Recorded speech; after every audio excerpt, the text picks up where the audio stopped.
the heart and soul behind every business. Stories. Welcome to Business Story of the Week, hosted by me, Joshua Laurie. From setbacks to comebacks, from tragedies to triumphs, we inspire entrepreneurs through conversations that matter. Witness the magic that turns dreams into reality. Whether it's your career, business, or life, your success is always one story away. This is Business Story of the Week.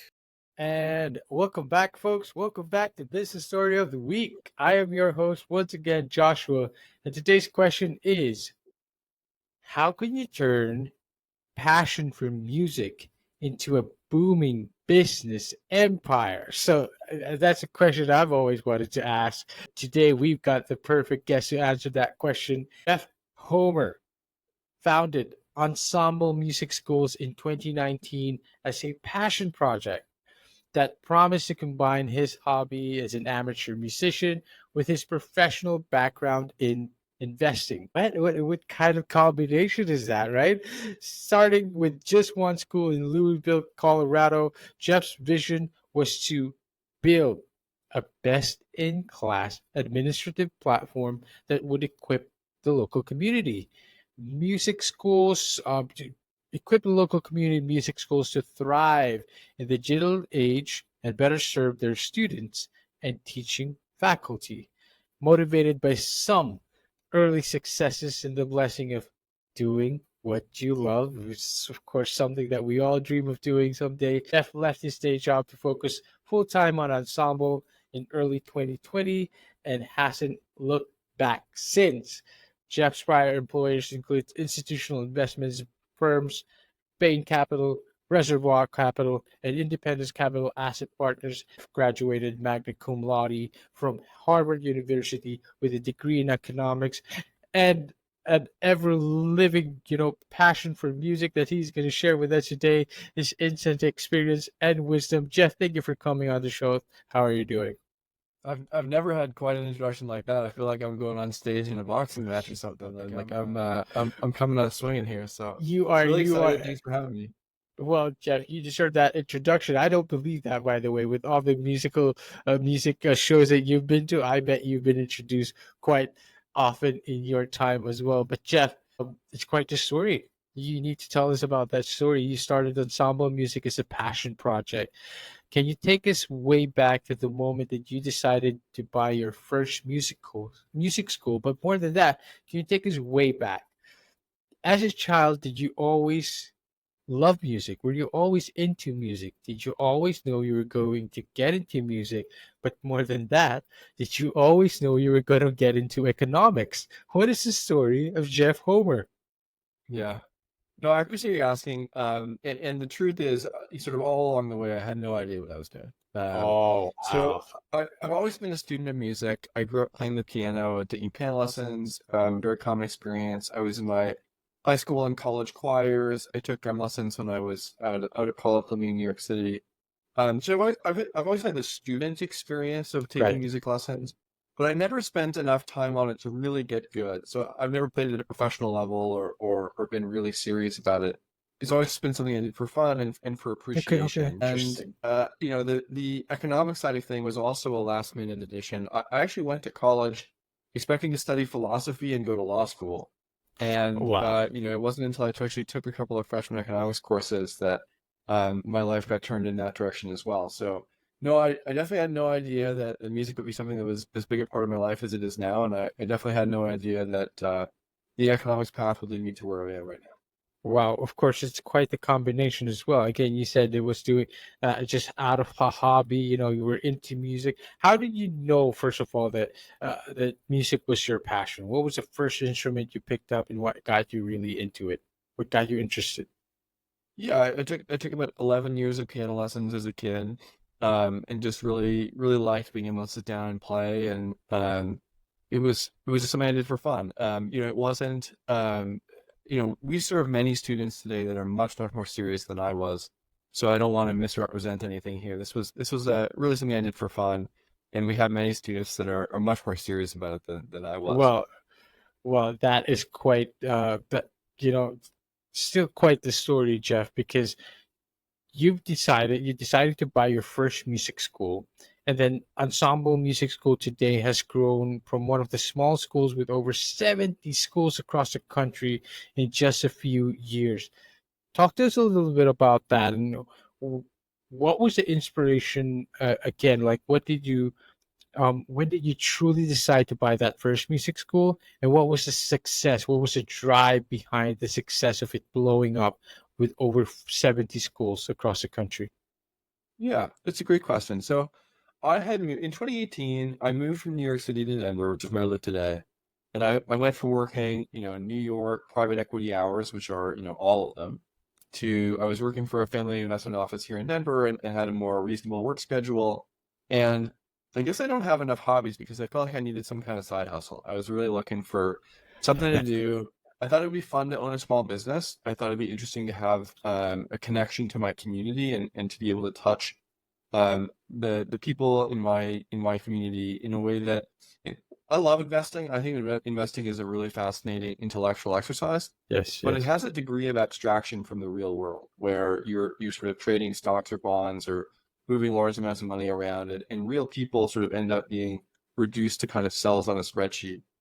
So I thought Right. owning a small business would be a fun chance to reconnect with the real world. And I had the really good fortune of meeting a woman who had a music school that was for sale. And Oh, I thought this sort of clicked with my background. I said, "Hey, I've been a student of music. I know that journey." And but I also started to think about it with my investor hat on, and I thought to myself, "Hey, I had the same piano teacher when I was growing up for like 11 years, and that's mm, not an unusual experience. So this is a pretty long-lived, sticky customer relationship. There's an element of high recurring, high lifetime value. This is a recurring revenue business model. The parents all pay on the first of the month. So there's right. elements of this that sort of to remind me of a really high quality business while also being something I was passionate about. I want to be clear that I didn't have any idea that I would buy two, let alone 70 schools when I bought the first one. It was It's really intended to be sort of just sort of something I did on the side. But once I got in there and started to work with the front desk staff and the teachers of the school, I really came to enjoy what I was doing. I wanted to do more of it, and that's where Ensemble was born. Wow, wow. And again, it came from a little this like little passion project to meeting the right person, to just like blowing it up to this. But now you went from transitioning from a finance background to managing this network of music schools. Talk to us a little bit about the how the economics experience played into all of this. Is there it's just there's kind of like a correlation there that it's just like on surface level we could understand, but maybe on a deeper level it must have pretended presented some advantages. But again, the combination of music and economics is quite off the box, out of the box. So talk to us a little bit about that, Jeff. Yeah, so the experience that I had that was really relevant was I spent a lot of time in the investing world working with small and mid-sized companies, helping them to build infrastructure for growth. So Right. a really common moment in a company's life cycle is there's some kind of product or service that's working, it's in demand, they're growing revenue, and what they do or what they offer is really unique. But the business infrastructure that they need to stand up around that to have success and to scale the company is generally pretty similar from company to company. And in the private equity world, I had a lot of opportunities to see that infrastructure get built over and over and over again. I So see. I got a good sense of what that looks like. And Hmm. so inside of one of these little music schools, you typically have a lot of people that have teaching as their primary experience, right? So they're lifelong performers and students of their own instrument, and they've translated that to being teachers, for the next generation of students. And these are folks that often don't have a really strong business background, nor There is you that something go. that interests them. They're not passionate about marketing or passionate about finance and accounting. They're passionate about teaching music. And Hmm. so sort of an overlap where I had some experience that was relevant in terms of how you would scale a business of this type. And the business tended to attract people that didn't have that experience. And so there was sort of a unique opportunity for me or somebody like me to come in and contribute that and help to supplement, so many talented artists with a little bit of, behind the scenes operational grit to make the whole thing run really well together. Right. Okay. Of course, it's when it comes to passion, like music and all, like the arts, basically, isn't exactly well known for business minded individuals, right? They're not exactly going to have a business background and all that. But I feel like that is where you came in. And then now you built this massive, massive network of music schools. But that is the unique, how you say, advantage that you had in this marriage, this combination, so to speak. Now, but the transition must have also presented its challenges, right? So you unique challenges when it comes to putting together a school. What were some of the most significant hurdles that you faced, and how do you feel like you overcame them with the experience that you had? Sure. I mean, so I'll talk about personal challenges and kind of technical challenges. So Please, please. the biggest personal challenge was I faced, a fair bit of skepticism that was not undeserved, right? In terms of here I am, Harvard finance, coming into this small music school, and people are nervous, right? What are my intentions? What are my plans for the business? Why am I getting involved with this?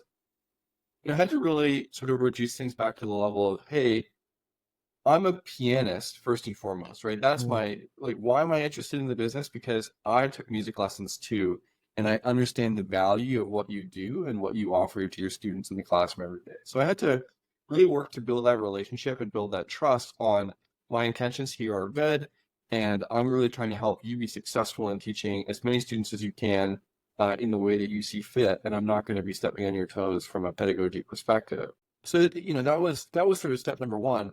Once we built some of that trust and we got some buy-in around what we were trying to do, then it became time to face down some of the technical challenges around, we need to figure out how to, systematize a lot of the behind the scenes work so that we can do it in an efficient and scaled way across 70 locations and solve some technical challenges with software packages that we're using and, work on really complicated marketing problems across the business. But, those are fun problems to dig into. I think that, the more significant one was making sure that I represented myself well as I was coming into these communities, and that I was clear that that I shared their goals in terms of bringing music into as many students' lives as possible.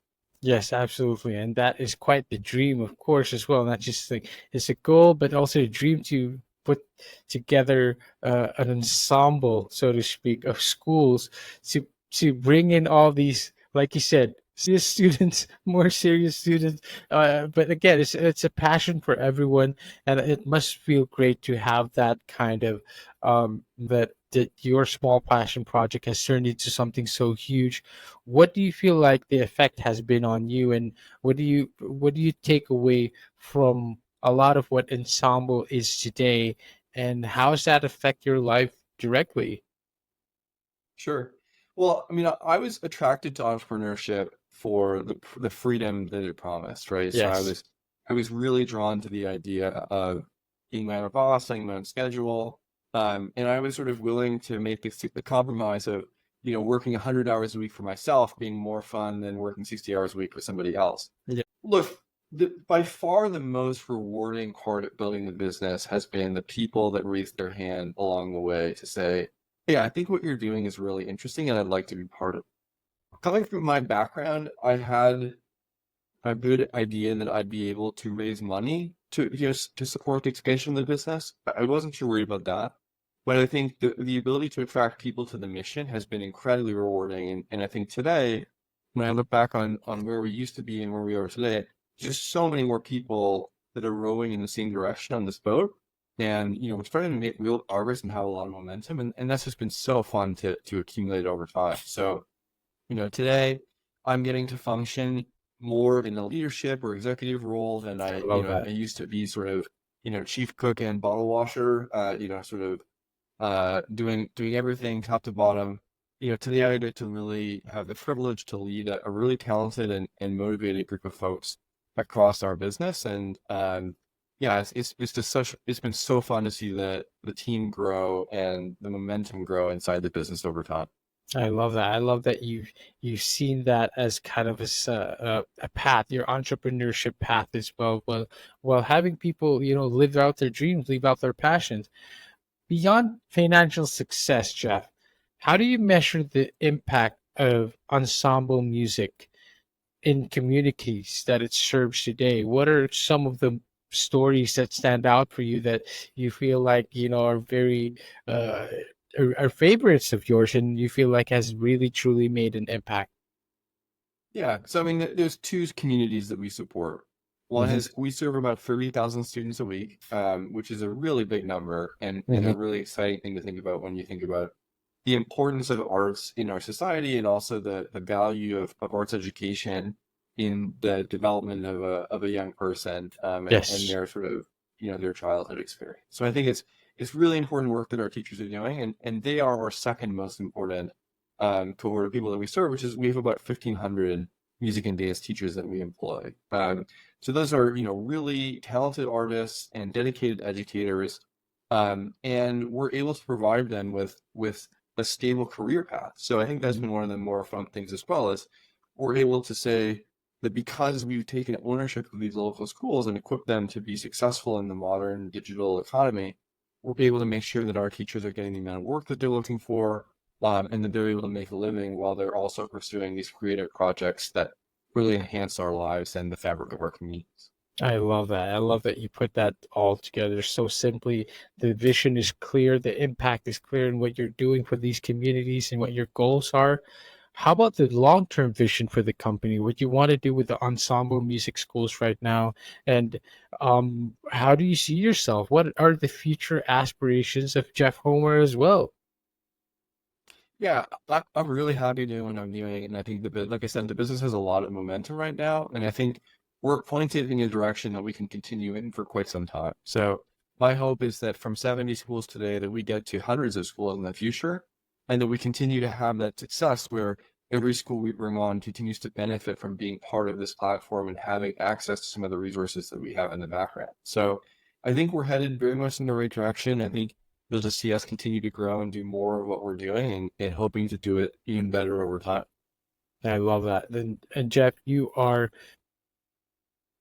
allowing a lot of students, a lot of kids, a lot of, you know, people, you musicians live out their dreams the same way you lived out yours in the form of a big, massive entrepreneur endeavor that is now also affecting communities in a positive manner. Jeff, when it comes to your background, your personal experience, how has this entire experience shaped your approach to business? How has it shaped your approach to leadership? And if there's one thing you'd love to leave behind to the audience and listeners today, what would it be? That's a really deep question. I think what I've learned the most out of this has been really the art of leadership, because I didn't have a lot of management or leadership experience coming into this. So, Yeah. I'd worked primarily as the junior half of a lot of the teams that I worked on, not the senior half, Mhm. in my investing career. So, I had to come in and learn really fast how to communicate a vision, and you get people to buy into that of their own accord, rather than trying to ask people to move in a direction that they weren't personally excited about. So I had to work on selling myself, selling my Yeah. vision, selling my company, kind of every minute of every day, internally and externally, to make sure that our stakeholders knew what we were trying to achieve, that our employees knew what we were trying to achieve, and that they were pumped up about the direction we were going in. So that was a really difficult transition for me to make without a lot of prior experience, but I think we've had some success, and today, I'm privileged to have a lot of people that are helping me to tell that story and to create that narrative. It's some success. It's downplaying it. This has been a massive success, Jeff. I mean, you went from not being able to kind of probably only express yourself through your passion project to talking to stakeholders, putting together this ensemble, and now it has truly transformed your lives, not just your own life, but the lives of others. Am I correct in thinking that one of the wisdoms that you are talking about like entrepreneurship through acquisition is a rewarding and increasingly popular path to business ownership today. And acquisition right now I think, is getting to a point where it's really, really, truly blowing up, especially with the likes of Alex Hormozy, who is now a billionaire because of it. But I feel like you've gone through a path. You took a path of passion is what I love about it the most, and I love that we Yeah. Go ahead. I was going to ask something here, which is, I think entrepreneurship through acquisition is definitely exploding in popularity, and that's wonderful, and it's a great path to financial freedom and entrepreneurship for a lot of people. I think, to your point, you have to live inside the business that you acquire for That's many it. years, right? You have to get deeply immersed in this and That's really, it. wake up every day start thinking about how to move that business forward. And it's a lot easier to do if you're passionate about the product or service that you're offering. And I feel very fortunate that I am really passionate about what we do in the performing arts. And I think that's been that's made it really fun for me to work hard during the difficult times to get to where we are today.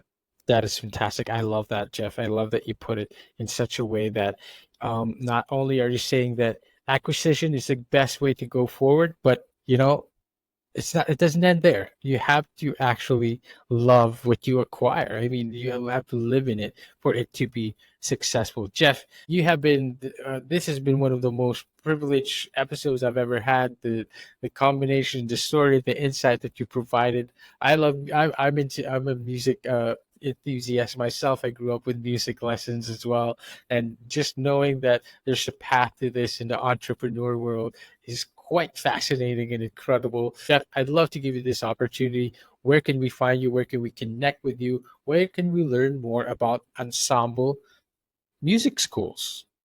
Yeah, so for me personally, I'm on LinkedIn, Jeff Homer, Ensemble Performing Arts. Would love to connect with folks there.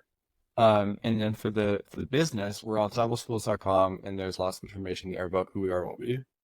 All right, fantastic. Ensemble Music Schools, ensembleschools.com, and everything is up on there. You guys can check that out. I'm excited, to what the other things that Jeff, you guys are going to do with the school. Jeff, it's been great. It's been quite the episode as well. I'm just excited what you're going to do. Are you on LinkedIn? Where else can we Yeah, connect with you, or Instagram? yeah, LinkedIn is the best place for sure. All So right, yeah, LinkedIn is the best place, ladies and gentlemen. It's just been a great episode. Jeff, thank you so much for being on the show. thanks for having me. And to all our audience and listeners out there, make sure to connect with Jeff. Make sure to check out Ensemble Schools, and we will see you on the next one. Bye bye. All right, so here's the thing. We try to get a little bit better every day, but we can't do it without you. So if you like the video, make sure to like and subscribe below. And if you have any comments, just leave them in the space under.